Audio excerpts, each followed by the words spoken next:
بادشاہت کے خواب کے تحت ایک انتہائی بڑے لشکر کے ساتھ امام مظلوم اور ان کے قلیل ساتھیوں کا راستہ روک دیا۔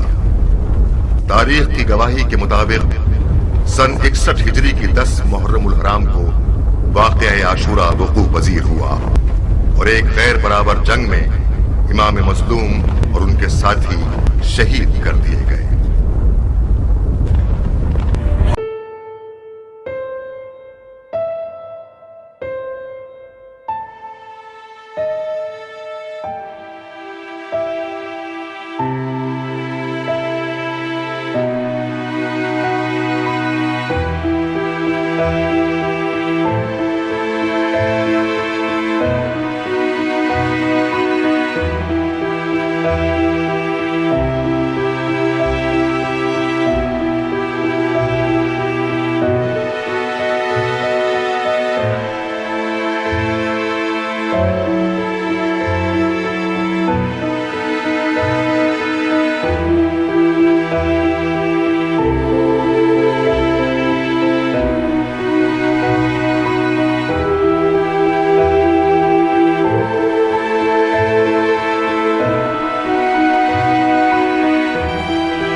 اے سنت و طریقت کے ماننے والوں، حسین ابن علی نے حکومت کی طلب میں خروج کیا۔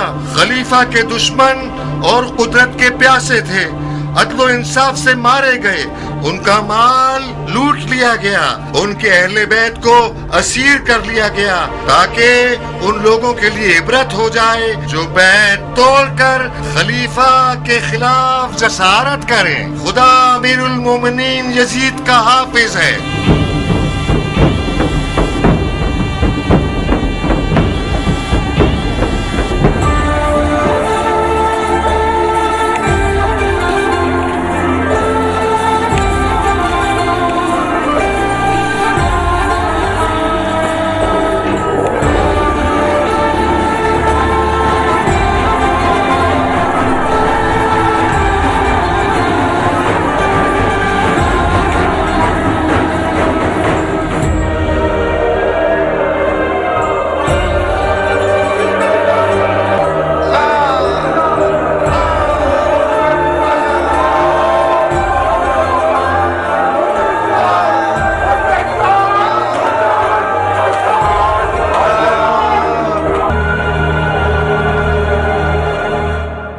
اور تم لوگوں پر جو بھی مصیبت آئے وہ تمہارے اپنے ہاتھوں سے کیے ہوئے عمل کا صلہ ہے اور وہ بہت معاف کرنے والا ہے۔ یہ میرا کلام نہیں ہے، کلام وحی خدا بندی ہے۔ وہ فرماتا ہے ہر وہ مصیبت جو تمہیں پہنچے وہ ان اعمال کی وجہ سے ہے جو تم نے اپنے ہاتھوں سے کیے ہیں۔ آرائی کی طرح حسین ابن علی نے امیر المومنین کے خلاف خروج کیا، یہاں تک کہ حی سبحان کا ارادہ یہ ہوا کہ آپ مومنین کے ہاتھوں شر دفع ہو جائے اور ایک عذاب شدید کا مزہ چکھائے۔ اور کاش خداوند جھوٹ بولنے والوں کو تمہارے منہ میں خاک ہوئے برجانہ کے بیٹے، تم حسین کو جھوٹا اور جھوٹے کا بیٹا کہہ رہے ہو؟ خدا کی قسم، جھوٹے تم ہو اور تمہارا فاسق اور جاہل خلیفہ کہ طاقت کی پیاس سے تم لوگوں کو اندھا کر دیا اور تم لوگوں نے اپنے ہاتھ خدا کی مخلوق کے سچے ترین بندے کے خون سے آلودہ کر دیے۔ واہ ہو تم پر کہ تم نے فرزند رسول کے کٹے ہوئے سر پر اور ان کے نازنین لبوں پر چوبے خیزرہ سے مارا۔ بن حریث، اس بوڑھے کتے کو زندہ دیکھنا چاہتا ہوں۔ خلق خدا کے بدترین لوگ ہو۔ میں نے زید ابن ارقم سے سنا ہے کہ اس ملعون نے اس کے لبوں پر چوبے خیزرہ ماری جن کو بارہا رسول خدا نے چوما ہے.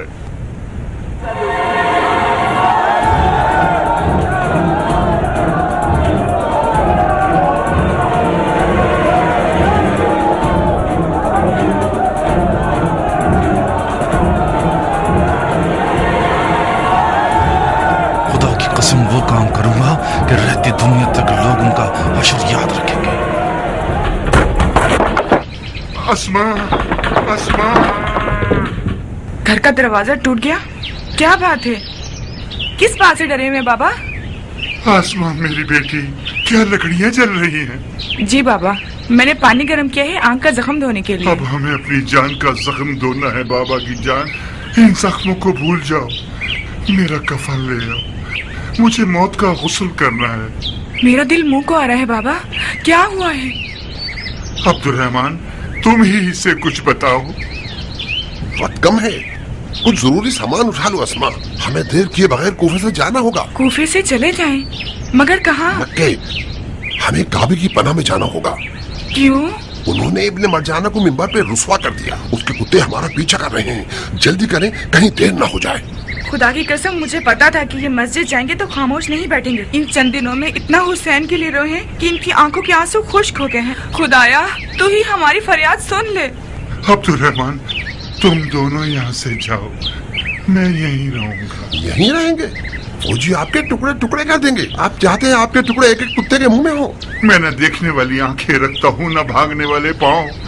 آپ لوگوں کی گردن کا وبال بن جاؤں گا. میں موت کے دہانے کھڑا ہوں عبد الرحمن.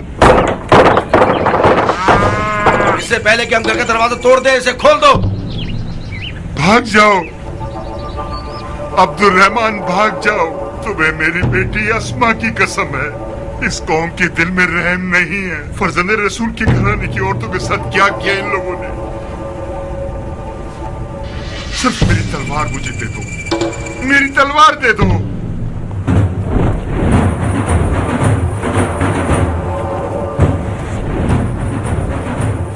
بابا یہ لیجیے تلوار. اتنی باتیں کی آپ نے کہ وہ لوگ آ گئے. جلدی کرو، چھت سے بھاگ جاؤ تم لوگ. میں انہیں مسجد دروازہ توڑ دو.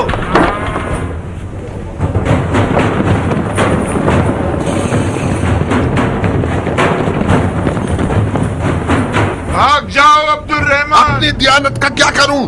اپنے غرور اور غیرت کا کیا کروں؟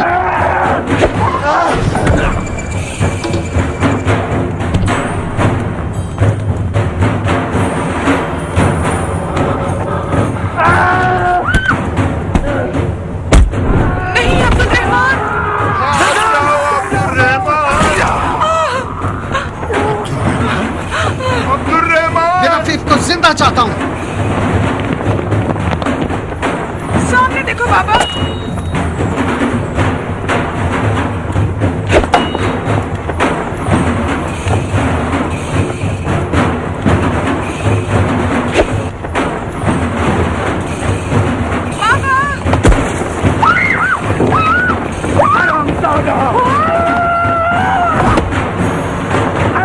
مار دو.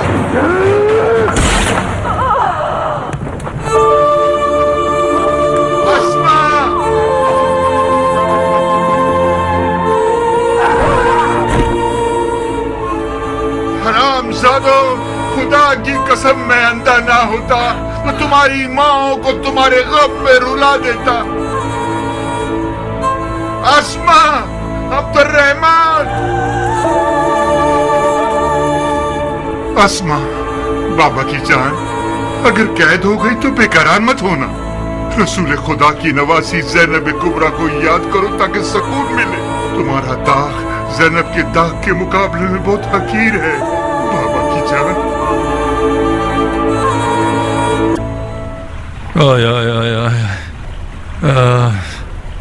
مجھے یقین نہیں آتا کہ ایک چھوٹا سا زخم اتنا قدرت مند ہو سکتا ہے. اس خرمہ فروش کی طرح نہ ہو جائے کہ اسے دار پر چڑھا دیا پھر مجھے بتایا. تم لوگوں کی نادانی باعث ہوئی کہ علی کی پیشن گوئی میسم تمار کے حوالے سے ٹھیک ثابت ہو جائے، اور یہ خرافاتی لوگ پہلے سے زیادہ علی کے معجزات پر ایمان لے آئے. قربان جاؤں، جب میسم تمار نے قیدیوں میں ہنگامہ آرائی کی تو آپ نے فرمایا تھا کہ اس کی زبان کاٹ دی جائے اور کھجور کے درخت پر سولی پہ لٹکا دیا جائے. آپ کو یاد ہاں نہیں؟ ٹھیک ہے، میں نے حکم دیا تھا کیونکہ حسین کا مسئلہ باعث بنا کہ ہم میثم تمار کے دعوے کو بھول جائیں. آپ لوگ تو ہوش و حواس میں تھے، چاہیے تھا کہ ہمیں یاد دلاتے. جاؤ، اب دھیان رکھنا کہ تم اس کے بعد غلطی نہ کرو. جی امیر.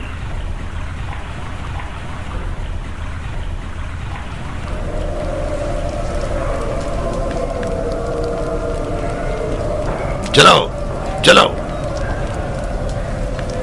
رک جاؤ.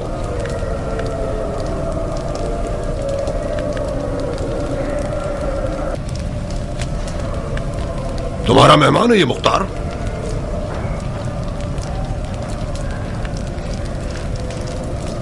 مختار؟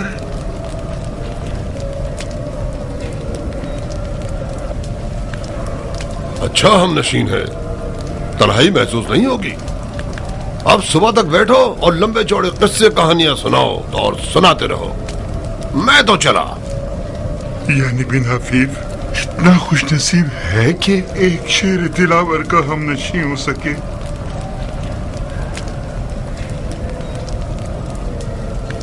مختار،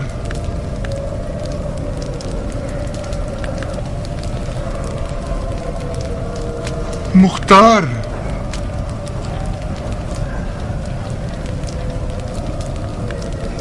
کہاں ہو دلاور؟ کہاں ہو دلاور؟ ابو اسحاق، میں ہوں بن عفیف، تمہارا صفین کا ساتھی. تمہیں یاد ہے علی کی راہ میں ہم نے موت سے کیا کیا لڑائیاں کی ہیں؟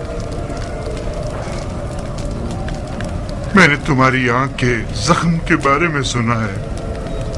میں نے علی کی راہ میں آنکھ دے دی اور تم نے ان کے فرزند مولا حسین کے لیے. خدا ہم دونوں سے قبول فرمائے.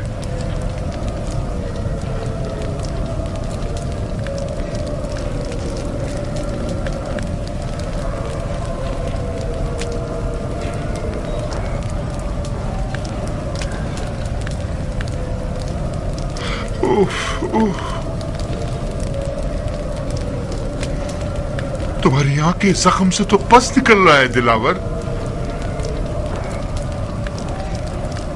تم یہاں کیوں ہو بن عفیف؟ میں کوڑے کھانے اور کھال اتروانے آیا ہوں تاکہ داغ حسین کو برداشت کر سکوں. میری اندھی آنکھیں میرے کانوں کا حجاب بن گئی اور میں حسین کی حال میں ناصر کی آواز کو نہ سن سکا. جب میں نے سنا کہ حسین کو شہید کر دیا گیا اور ان کے اہل بیت کو اسیری پر لے گئے، خدایا مجھے اندھا ہی معشور کرنا تاکہ تیرے رسول کا سامنا نہ کرنا پڑے. خدایا صفین میں جب میری آنکھوں پر زخم لگا، میرے مولا علی نے زخم پر ہاتھ رکھ کر میرے دیکھنے کی قوت میرے کانوں کو بخش دی تاکہ میں اندھا نہ رہوں. تو پھر میں اندھا کیوں رہا اور کربلا نہ پہنچ سکا؟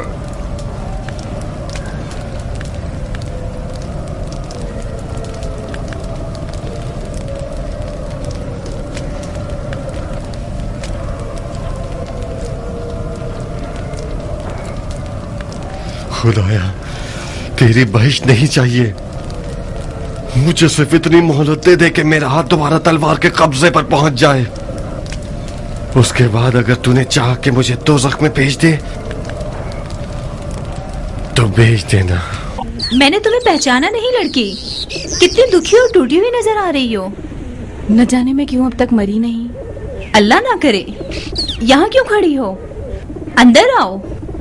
نہیں جاریہ، مجھے جانا ہوگا. کہاں جاؤ گی؟ آؤ ذرا بیٹھو، سکون کا سانس لو. کچھ کھاؤ گی؟ اس روٹی اور نمک کی حرمت کی وجہ سے جو ہم نے ایک ساتھ کھائی ہے، ہماری قربت داری کی وجہ سے آئی ہوں.